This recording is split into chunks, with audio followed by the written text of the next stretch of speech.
Maverick 100.9, Aggie Land's Country Alternative. It's Corliss, and I am beyond excited to have Kaitlin Butts in. Hi. Hi, thank you for having me. I am so excited to have you. Now, of course, all of our listeners have listened to your music forever on Maverick, but we finally get to meet up in here for the first time. So welcome, first of all. Thank you. And I just have to congratulate you. It seems like anywhere I turn this year, your name has been in the forefront of it. And I don't know if it's you doing something different or if it's the rest of the world just waking the hell up. Maybe it's both. Maybe I'm doing stuff and people are catching on. Hopefully it's both. I'd love it for it to be both. But of course, we've already fallen in love with your brand new album, which I'll definitely want to talk more about. But before we debut it here on Maverick, I want to talk about Jackson, the new single you've released. Tell me a little bit about that. Yeah, I wrote that song. It was Johnny Cash's birthday, and I was thinking about how difficult it must have been to be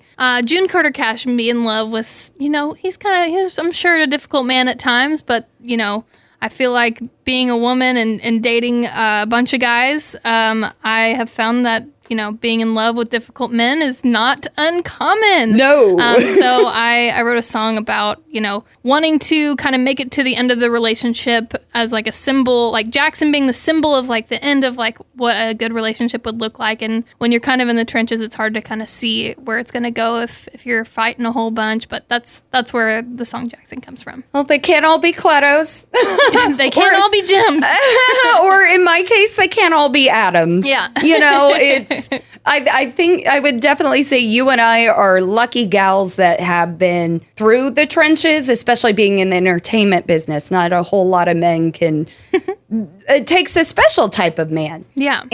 But finally, when you do find that end of the road, it's very eye-opening. So it's kind of cool to see you like put that into words, into music, and actually get to play with it and what's the word I'm looking for? Not harmonize. Put my heart into it and listen to it. Listen with your heart. Which I feel like that's how I listen to anything, is with my heart. I'm way over dramatic.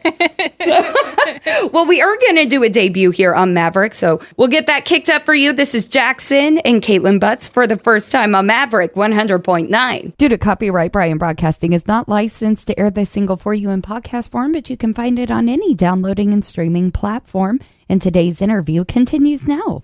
Maverick 100.9, you heard it here first. That was Kaitlin Butts and Jackson. Definitely a romantic side to you. But I want to talk about the new album that you put out earlier. You seem to have come up with a different sound than what we're necessarily used to. And I kind of was curious where that came from. The first album that I made, I was probably 19 or 20 years old, and so I was really just working with basic instruments, and just kind of the tools I had at the time were just very bare, and I just wanted the songs to sound very stripped down to what they sounded like when I played them with just a little band in a little room. And so now, as almost being 30 years old next year, I feel like I've kind of figured out who I am as an artist and what my sound really is live and on stage, and kind of refine that and tried to pull all my different wild influences into just one project, and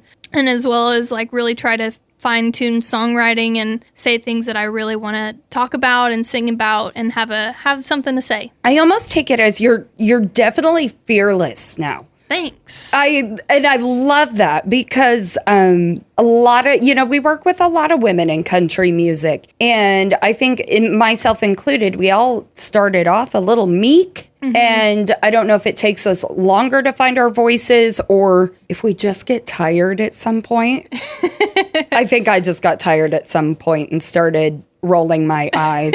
But I love to see your strength in your music. And you touched on those influences. You've even done, tell us about some of the remixes that you've done now, because I know that you are just like me. It's not all country music. No, it's not. And I just want to point out, I don't think ever in my life I've ever been meek in my whole life. That's true. It's something that is not natural for me. But as far as influences go, I grew up like a 90s kid, so I had pop music. I grew up doing musical theater. I grew up listening to 90s rap music and, like Avril Lavigne and rock music like Nirvana, like, in the 2000s. And so just kind of, I was playing music that I listened to in the van the other day for my band, and they're like, Kaitlin, you're like a hardcore like rock fan. I'm like, yeah, dudes, I told you. And, I wanted to kind of turn the pop. I love pop music too. That's basically all that I listen to like now, like Same. currently. Mm-hmm. And I really, I love watching pop artists and how they promote their music as well and how they put things out. They're very creative. I mean, they have teams of hundreds of people trying to put out music creatively. And whenever it came to releasing, new music, I've always wanted to hear what it would sound like to do pop music, but what comes out of me writing wise is country. But I thought it would be super fun to do a Marfa Lights remix, just because I think it could be something totally different. And my friend Fustin, who's a DJ in Nashville, came up with this really incredible DJ remix to it. So I love it. I'm obsessed with it because country music is my job. Yeah. And I'm the same as you. I can almost see music in different forms. Mm-hmm. I've always said I'm a huge rock fan myself. So I've always said I feel like every Avenged Sevenfold song is a country song. It's just use some different instruments. It's literally the same thing. So I've really been getting a kick out of how far you have expanded your music. Yeah. I think it's also another very true to Kaitlin Butts thing. Yeah. You really don't let anybody tell you who you are. You just let your heart soar. So, well, I think I don't want anyone to ever feel like, oh, she's going away from country music, because I just released an album that is like so country. Yeah. And so like, and now I'm just kind of like doing whatever I want in between. And so just having fun with it. I think that's what I learned during COVID is like release music and have fun with your career, because for so long I took it really seriously and wanted everything to be perfect, or like wondered or hoped that people didn't take what I was doing the wrong way, or like, and now I just don't really care. And so I'm doing things for me at this point in my career, and not necessarily for validation. I think that whenever I was younger, you kind of look for validation and like, am I good? I don't know. Like, do you like this? And now it's like, I don't care. I like it. So that's kind of my, career goal at this point, is just to say, screw it and let's do it. Well, it's not like it takes anything away from your hard work. Yeah, no. You're still working just as hard, if not harder. Yeah. It's like I put the tasks on myself and it's overwhelming, but yeah. But it's nice to step back and be proud of your product. Yeah. Instead of questioning it. We don't need to question our art. We don't need to question anything. If it came from your heart and you made it and you put a lot of work into it, you did it. Yeah, you did it. Thumbs up. Yeah. Well, I really urge anyone, if they haven't dove deep into what you've been working on this year, I really hope that they do. But of course, you'll start hearing Jackson right here on Maverick here very, very soon. And anything else that you have coming for the rest of the year? Hopefully. So I've got a few projects that I'm working on right now and events. I hopefully by the end of let's see, what month is it right now? October. Okay, so I have a Halloween party in Nashville that I'm planning called Caitlin's Cosmic Country Costume Kegger. I saw that. It's an alliteration kind of, that I'm combining my three favorite things, which is Halloween, country music, and drag queens. Mm-hmm. And I'm inviting my friends from country music to come dressed up as a character, perform a song as that character, whether it's country music or like a spooky ghost or whatever. And then in between, I'm going to have Reba, Dolly Parton, Cher, and Shania Twain drag queen perform in between each act. So if y'all need me, I'll be in Nashville. It's gonna be wild and fun. And then in between that week, I hope to release some more music. And then I have my Opry debut in Nashville on November 5th. I knew I was missing something. Rewind. Wow. Oh my God. And you say it so casually. Like, I've got my Opry debut coming up. Whoa. It's a big deal, and I'm real excited for it, so I want to capitalize on that week, and it's going to be super busy already, and I feel like people, that's like one thing that I should be prepping for, but now I put it on myself. I'm doing the Halloween show, new music out, and the Opry debut all within 7 days, so. Go big or go home. Right? You only live once, man. Right? You never know.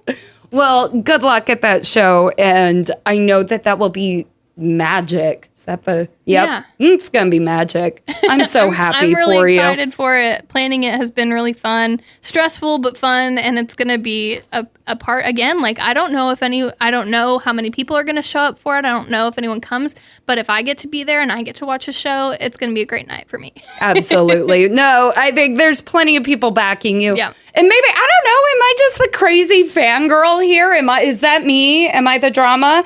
I would totally go to Nashville just to follow you around. That sounds really psycho, but no, I would totally do it.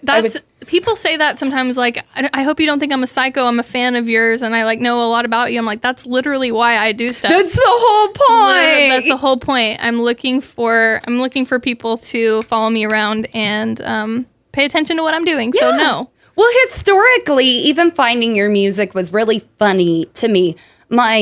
He was a boyfriend then, my now husband. I took him to Stillwater, Oklahoma for his first time to try some cheese fries at Eskimo Joe's. The best. The best ranch you've ever had. Got it. The best ranch. Oh my gosh, yes. And so we're just swinging through town. I still lived in Kansas. And there was a sign out front that said Kaitlin Butts. And that name stuck with me. I mean... Yeah. It just does. It sticks with you and you get curious. And I went home and I looked it up. You get butts curious. Yeah, you get butts curious.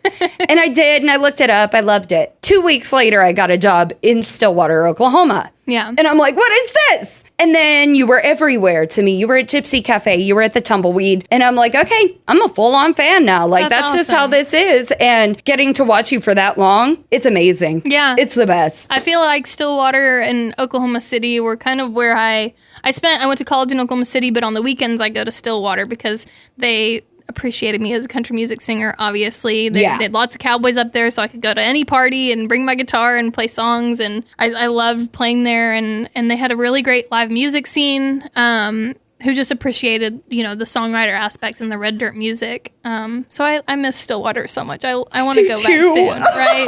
It's sad. I know that Texas is where I belong. Yeah. I'm genuinely aware of that, but I still miss it. It's just different. There's something about it. Like, I can't explain it. Like, Cleta was there the other day, and I was like, okay, like, you have a day ahead of you, and I know I can't be there to make you do all this stuff, but you need to go because, like, you haven't really experienced Stillwater the way that, like, I have. Like, those were, I feel like, my old stomping grounds, even though I didn't go to college there. I spent so much time there, so I love it there. Well, it's a long, fun history. Y'all, please follow Kaitlin Butts if you don't already. I think that's nuts if you don't, but so much stuff coming up. New music, Opry debut. We're going to want to track all of it. And Kaitlin, I hope you stay in touch. I hope we get to catch up afterwards and see how everything went. Absolutely. Thank you for having me on today. This has been great. Thank you.